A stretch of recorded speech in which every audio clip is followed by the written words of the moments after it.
Chapter 11, Sensibility. Little had Miss Dashwood or her daughters imagined when they first came to Devonshire that so many engagements would arise to occupy their time as shortly presented themselves, or that they should have been frequent invitations and such constant visitors had to leave them little leisure for serious employment. Yet such was the case, and Marianne would recover the schemes of amusement at home and abroad which Sir John had been previously forming were put into execution. The private balls at the park then began. The parties on the water were made and accomplished as often as the showery October would allow.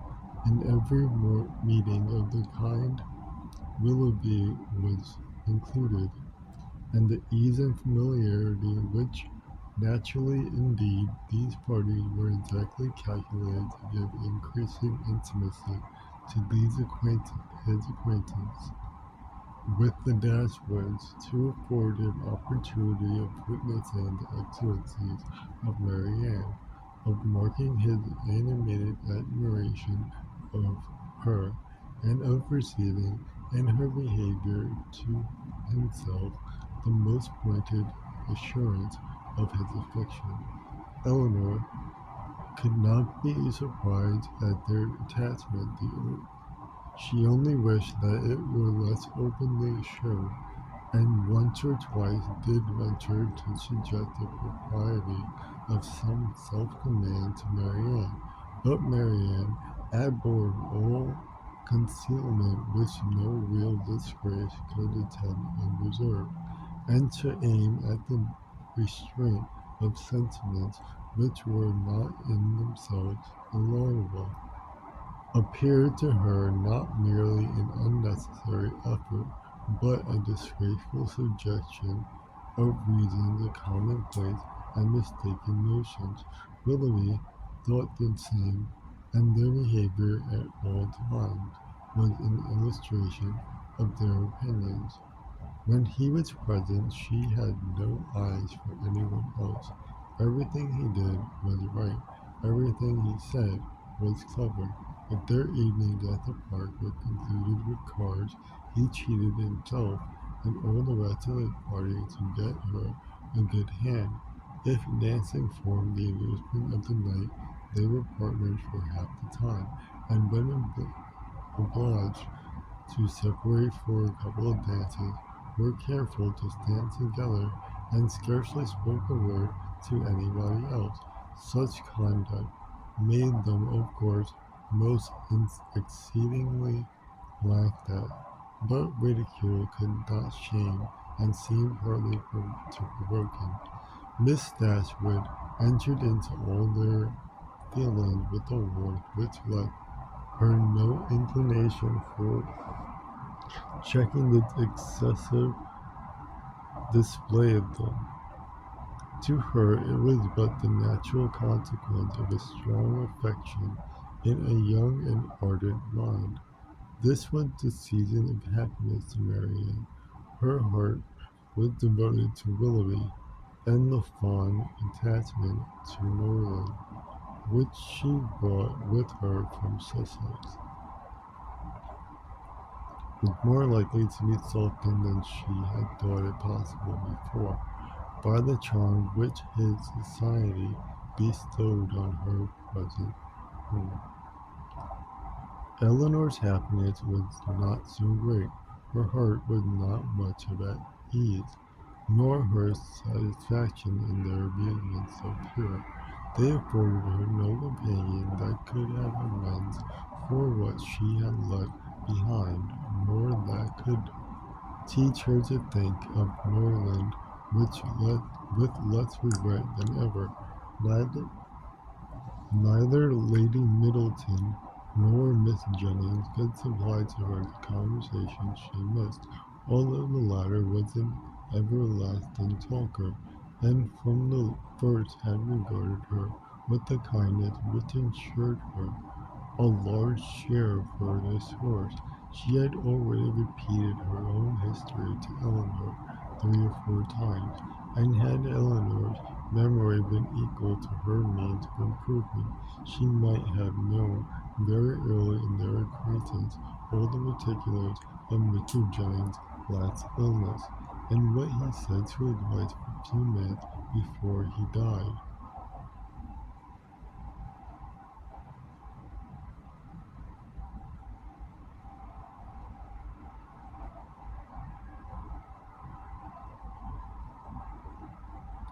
Lady Middleton was more agreeable than her mother only in being more silent. Eleanor needed little observation to perceive that her reserve was a mere calmness of manner, with which sense had nothing to do. Towards her husband and mother she was the same as to them, and intimacy was therefore neither to be called for nor desired.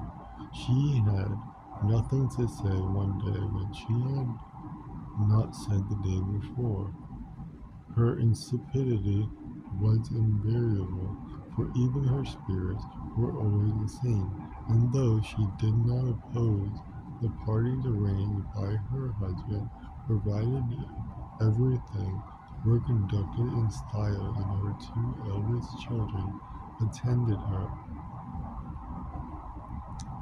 she never appeared to receive more enjoyment from them than she might have experienced in sitting at home, and so little did her presence add to the pleasure of the others by any share in their conversation, that they were sometimes only reminded of her being amongst them by her solicitude about her troublesome boys. In Colonel Brandon alone of all her new acquaintance did Eleanor find a person who could in any degree claim the respect of ability, excite the interest of friendship, or give pleasure as a companion. Willoughby was out of the question. Her admiration and regard, ever so sisterly regard, was all his own. But he was a lover. His attentions were wholly Marianne's, and a far less agreeable man might have been more generally pleasing.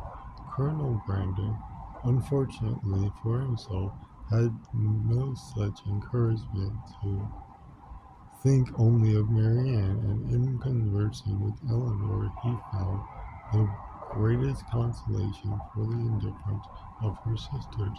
Eleanor's compassion for him increased, as she had reason to suspect that the misery of disappointed love had always been known to him.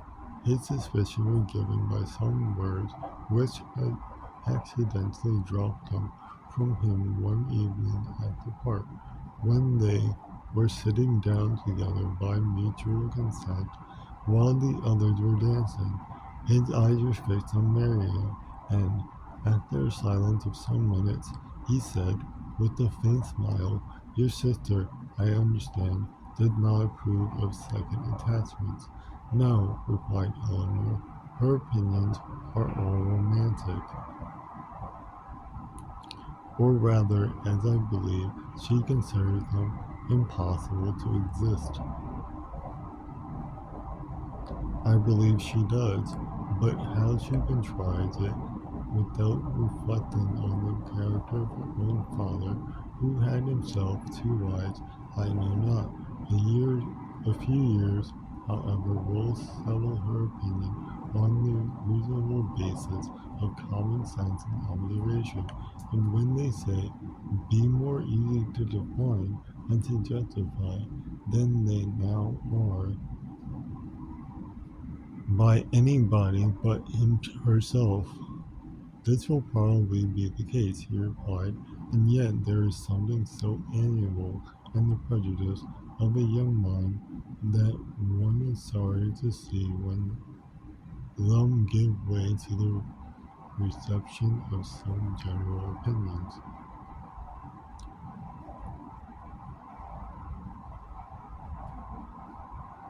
"I cannot agree with you there," said Eleanor.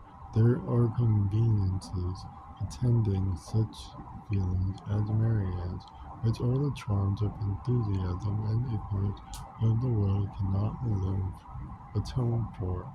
Her systems have all the unfortunate tendencies of setting priority at naught, and a better acquaintance with the world is that I look forward to as her greatest possible advantage. After a short pause, he resumed the conversation by saying, "Does your sister make no distinction in her objections against the second attachment, or is it equally criminal in everybody? Are those who have been disappointed in their first choice, whether from the inconstancy of its object or the perverseness of circumstances, to be equally indifferent during the rest of their lives? Upon my word, I am not acquainted with the minutiae of her principles.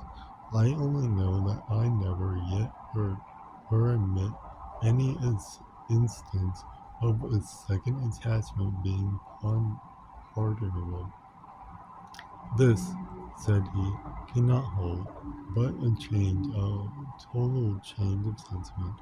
No, no, do not desire it, for when the romantic refinement of a young mind are obliged to give way, how frequently are they succeeded by such opinions as are but too common and too dangerous? I speak from experience. I once knew a lady who in temper and mind greatly resembled your sister, who thought and judged like her, but who from an enforced change, from a series of unfortunate circumstances. Here he stopped suddenly,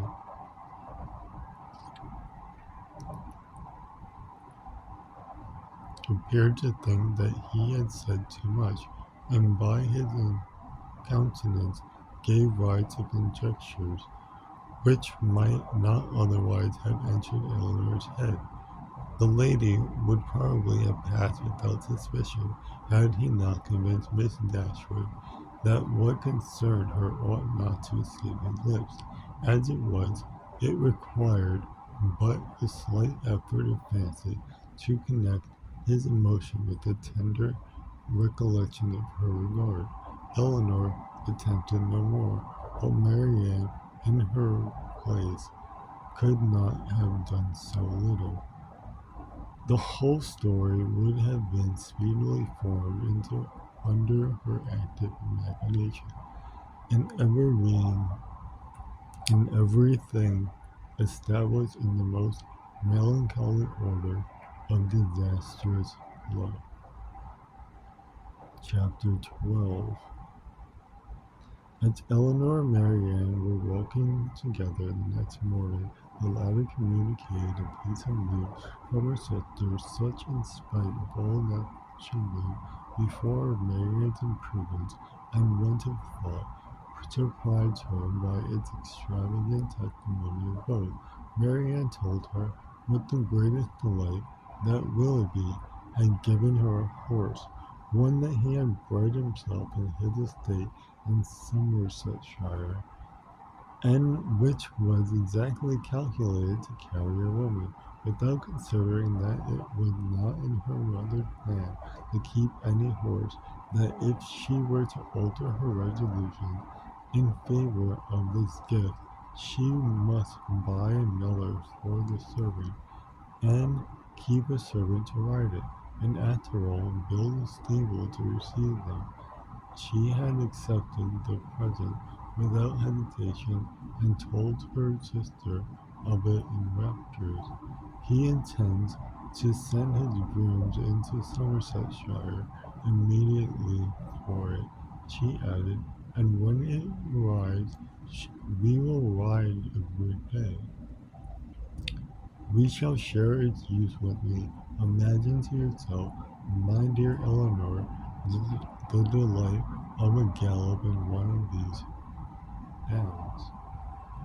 Most unwillingly was she to awaken from such a dream of felicity to comprehend all the unhappy truth which attended the affair, and for some time she refused to submit to them.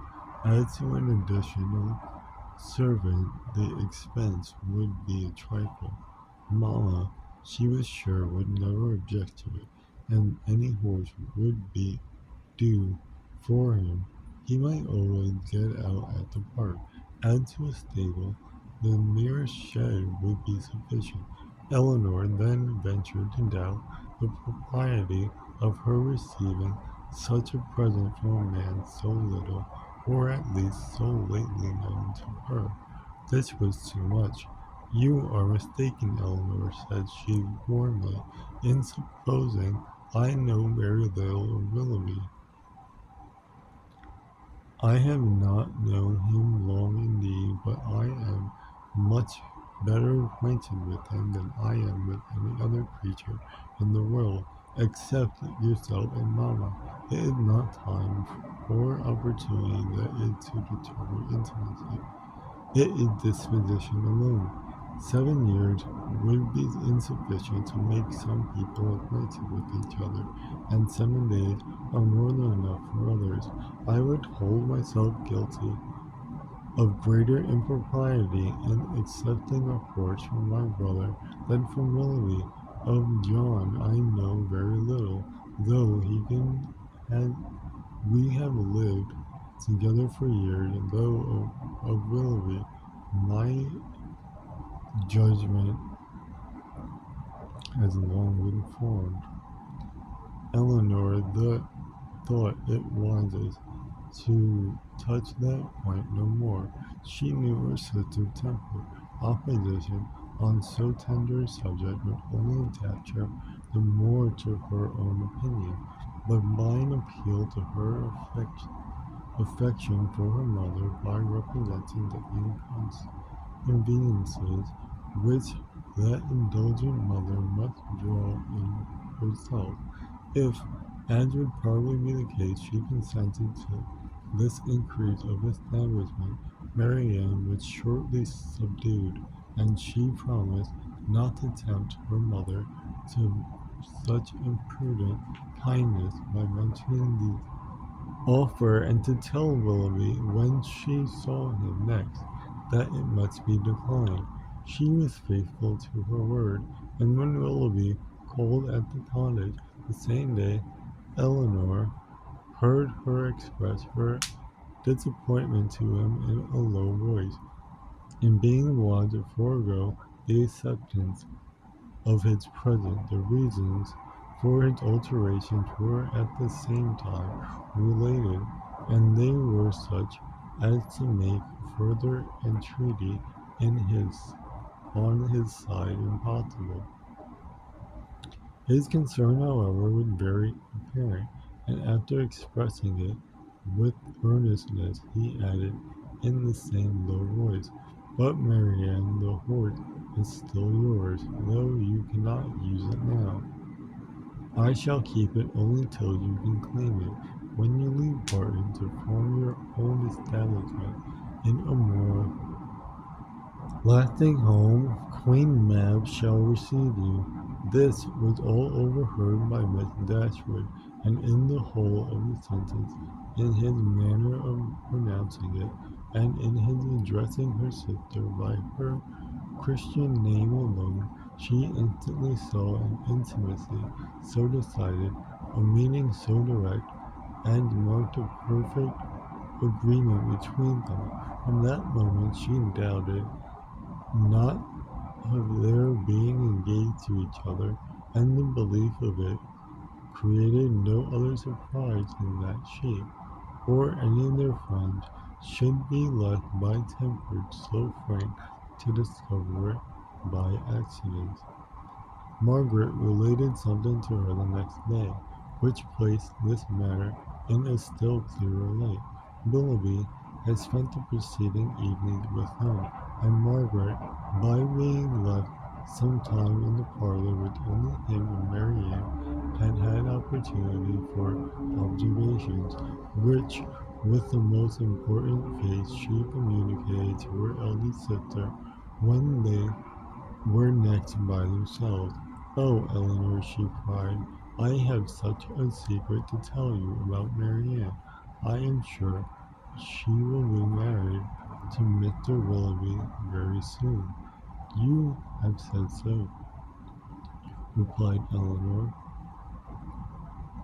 "Almost every day since they first met on High Church Down, and they had not known each other a week, I believe, before you were certain that Marianne wore his picture around her neck, and it turned out to be only the miniature of our great uncle. But indeed this is quite another thing. I am sure they will be married very soon, and for he has got a lock of her hair. Take care, Margaret. It may be only the hair of some great uncle of his." "But indeed, Eleanor, it is Marianne's. I am almost sure of it, for I saw him cut it off last night after tea, when you and Mamma went out of the room. They were whispering and talking together as fast as could be, and he seemed to be begging something of her, and presently he took up her scissors and cut off a long lock of her hair, for it was all tumbled down her back, and he kissed it, and folded it up in a piece of white paper, and put it into some pocket-book. For such particulars stated in such authority, Eleanor could not withhold her credit, nor was she disposed to it, for the circumstance was in perfect unison with what she had heard and seen herself. Another break.